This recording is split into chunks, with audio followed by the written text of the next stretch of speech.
হারাম অর্থ দিয়ে যদি কোরবানি করেন তাহলে সেটা অর্থহীন হয়ে যেতে পারে।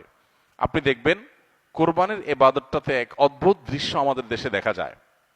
যারা যত বেশি প্র্যাকটিসিং তাদের কোরবানির পশুর সাইজ সাধারণত তত কম থাকে, আর যারা যত বেশি নামাজ কালাম কম পড়ে, ইসলাম থেকে যত দূরে, তাদের কোরবানির পশুর সাইজ তুলনামূলকভাবে তত বড় হয়। অদ্ভুত না ব্যাপারটা?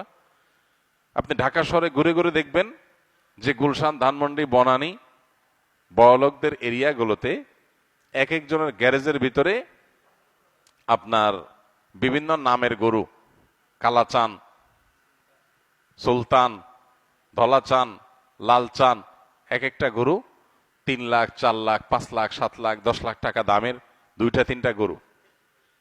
হয়তো অনেক এলাকা আছে যে একটা পাড়া মহল্লাতেও এত টাকা খরচ করে সবাই কোরবানি করার সুযোগ হয় না। যাই দেখেন ওই বাড়িতে যারা থাকে তাদের নামাজ নাই, কালাম নাই, ইবাদত নাই, বন্দেগী নাই, কোরবানির বেলায় মাশাআল্লাহ 4টা 5টা আছে, কারণ এটাতে বেটাগিরি জাহির করা যায়।